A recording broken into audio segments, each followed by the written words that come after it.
Hello दोस्तों, ज्ञान talkies में आप सभी का स्वागत है।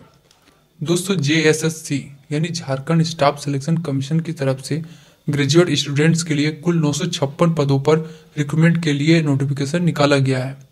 बहुत सालों बाद जाकर JSSC की तरफ से इतनी बड़ी संख्या में वैकेंसीज निकाली गई हैं, लेकिन आपके सिर्फ ग्रेजुएट होने से ही आप इसमें अप्लाई करने के लिए एलिजिबल नहीं हो जाते, क्योंकि इसमें अप्लाई करने के लिए बहुत सारे टर्म्स एंड कंडीशन भी जोड़ दिए गए हैं जिन्हें आपको जानना बहुत ज़रूरी है। तो आज मैं आपको इन्हीं टर्म्स एंड कंडीशन और साथ में फुल डिटेल्स के साथ इस नोटिफिकेशन के बारे में बताने वाला हूं। तो अगर आप मेरे चैनल पर नए हो तो प्लीज़ सब्सक्राइब जरूर कर लेना और वीडियो पसंद आए तो उसे लाइक एंड शेयर जरूर करना। तो चलिए बिना किसी देरी के वीडियो को शुरू करते हैं। तो दोस्तों, इसमें मैं आपको क्वेश्चन वाइज बताता हूँ ताकि आपका इस नोटिफिकेशन रिलेटेड हर एक डाउट क्लियर हो सके। सबसे पहला जो क्वेश्चन है वो आता है कि अप्लाई करने का डेट कब तक है, कब से कब तक। तो ये जो है आपका अप्लाई करने का डेट है 15 जनवरी 2022 के सुबह 11 बजे से स्टार्ट हो जाएगा, जो कि 14 फरवरी 2022 के रात 12 बजे तक चलेगा। यानी 15 जनवरी से लेकर के 14 फरवरी तक के बीच में आप कभी भी उसमें अप्लाई कर सकते हैं। नेक्स्ट क्वेश्चन जो आता है दिमाग में वो ये है कि अप्लाई फीस कितना लग रहा है। तो दोस्तों, मैं आपको बता दूं कि पहले जब ये नोटिफिकेशन निकाला गया था तब इसमें जनरल और जो OBC हैं उनके लिए 1000 रुपये रखा गया था और SC/ST वालों के लिए 250 रखा गया था।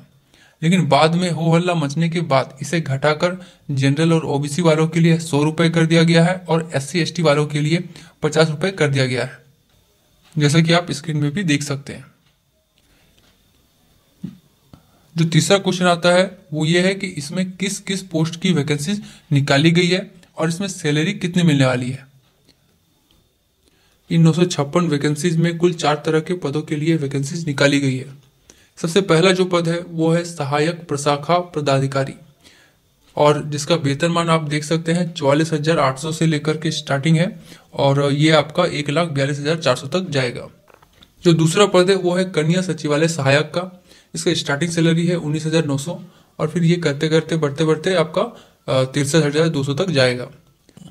जो तीसरा पद है वो है प्रखंड आपूर्ति पदाधिकारी, जिसका स्टार्टिंग सैलरी है 35,400 से लेकर के 1,12,400 तक। और जो चौथा और आखिरी जो इसमें पद है वो है प्लानिंग असिस्टेंट का, जो कि स्टार्टिंग सैलरी होता है आपका 29,200 से लेकर के आपका जो एंडिंग है वो आपका 92,300 तक जाएगा।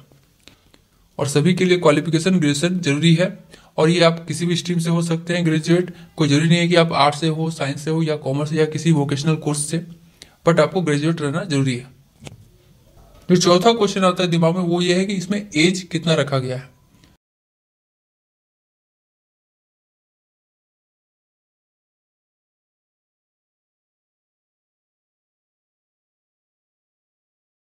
नेक्स्ट जो क्वेश्चन दिमाग में आता है वो ये आता है कि एग्जामिनेशन स्कीम कैसा रहने वाला है, यानी इसके एग्जाम के कितने लेवल होने वाले हैं। तो मैं आपको बता दूं कि ये एग्जाम सिर्फ एक ही लेवल पर लिया जाएगा और एक ही दिन में ये जो है एग्जाम लिया जाने वाला है, जो कि आपका OMR बेस्ड होगा। लेकिन एक बात और ध्यान में रखिएगा कि अगर ज़्यादा स्टूडेंट्स होते हैं तो ये जो एग्ज़ाम है ये ग्रुप्स में करवाए जाएंगे, जैसा कि आपने NTPC 2019 का जो एग्ज़ाम जो अभी हाल फिलहाल में हुआ था 2021 में, कुछ उस तरह का ग्रुप वाइज एग्ज़ाम होगा। और अगर ऐसा होता है तो फिर आपका इसमें नॉर्मलाइजेशन भी किया जाएगा। इस एग्जाम में आपको कुल 3 तरह के पेपर देखने मिलेंगे। जो पहला पेपर है वो भाषा ज्ञान के ऊपर आधारित होगा, जिसमें आपको कुल 120 प्रश्न मिलेंगे, जो कि आपका 2 घंटा आपको टाइमिंग दिया जाएगा। इसमें हिंदी के लिए 60 क्वेश्चंस रहेंगे और इंग्लिश के लिए 60 क्वेश्चंस। लेकिन ये पेपर सिर्फ आपका क्वालिफाइड नेचर का रहेगा, यानी इसके मार्क्स मेरिट में ऐड नहीं होंगे। तो इस पेपर को लेकर आपको ज्यादा टेंशन लेने की जरूरत नहीं है। इसमें बस आपको 30% तक लाना अनिवार्य होगा। उससे अगर आप 1% 2% ज्यादा जितना भी लाए उससे कोई फर्क नहीं पड़ता, बट मिनिमम आपको 30% लाना है, क्योंकि इसमें सिर्फ आपको पास होना है। अब हम बात करते हैं पेपर 2 की। तो जो पेपर 2 है वो आपका जनजातीय या क्षेत्रीय भाषा के ऊपर आधारित होगा और ये टोटल 100 क्वेश्चन इसमें रहेंगे और इसके लिए भी आपको 2 घंटा दिया जाएगा। और इसमें आपका जो जनजातीय या क्षेत्रीय भाषा आप जैसे देख पा रहे हैं स्क्रीन में, उर्दू हुआ, संथाली हुआ, बंगला, मुंडारी, हो, खड़िया, कुडुक, कुमाली, खोरठा, उड़िया आदि जैसी क्षेत्रीय भाषाओं में आपको एग्जाम देने होंगे। लेकिन एक बात ध्यान में रखें कि इस पेपर के मार्क्स मेरिट में ऐड जरूर होंगे।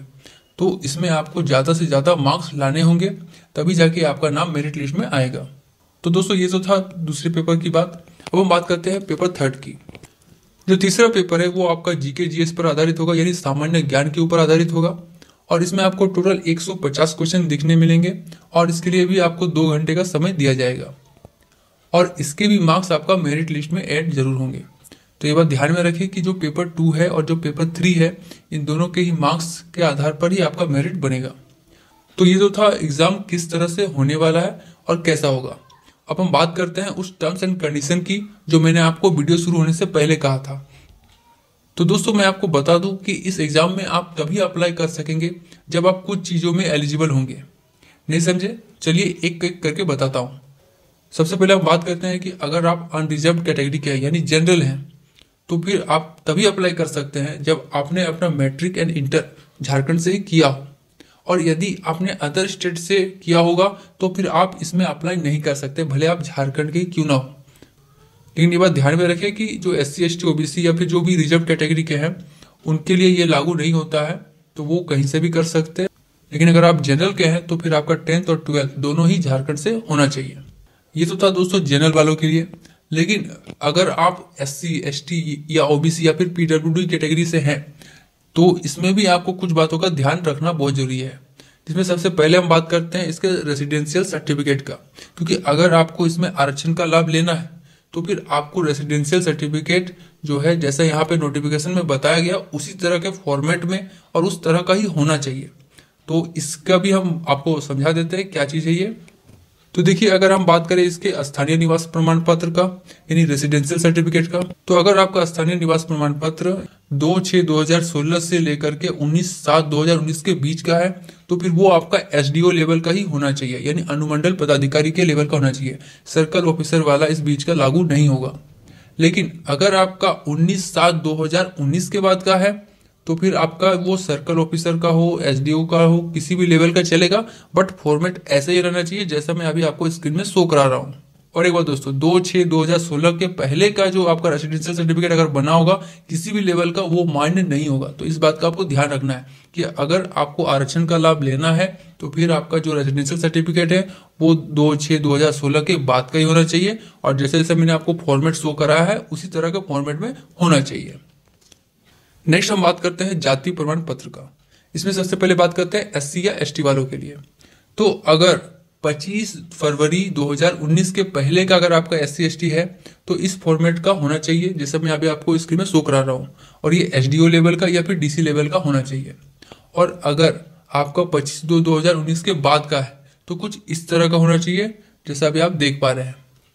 और 25/2/2019 के बाद का आपका किसी भी लेवल का हो सर्टिफिकेट SC ST का, उससे कोई फर्क नहीं पड़ता। बट आपका अगर इससे पहले का है तो फिर आपका वो SDO या फिर DC लेवल का ही होना चाहिए और इस तरह के फॉर्मेट में ही होना चाहिए। अब हम बात करते हैं OBC वालों के लिए। तो 29/8/2012 को या फिर उसके बाद का अगर आपके पास नॉन क्रीमी लेयर वाला सर्टिफिकेट है और वो भी SDO लेवल का है तो फिर ये चलेगा, जैसा कि अभी आपको स्क्रीन में दिख रहा है। और अगर उसकी वैलिडिटी समाप्त हो गई है तो आपको नॉन क्रीमी लेयर के लिए एक घोषणा पत्र भी स्व घोषणा पत्र भी समर्पित करना होगा, जो कि आपको अभी दिख रहा होगा। इसके अतिरिक्त अगर आपका सर्टिफिकेट 25/2/2019 के बाद का है तो फिर आपका CO लेवल का भी चलेगा, जैसे कि आपको स्क्रीन में दिख रहा है, बट वो भी नॉन क्रीमी लेयर वाला ही होना चाहिए। वहीं अगर हम EWS वालों के लिए बताएं तो कुछ इस तरह का फॉर्मेट आपका होना चाहिए। तो दोस्तों आई थिंक अब आपका इस नोटिफिकेशन से रिलेटेड हर एक कंफ्यूजन और क्वेरीज क्लियर हो गया होगा। तो अगर आपको वीडियो इन्फॉर्मेटिव लगा हो, पसंद आया हो, तो प्लीज इसे लाइक जरूर करें और साथ में शेयर भी। मिलते हैं नेक्स्ट वीडियो में। Thank you.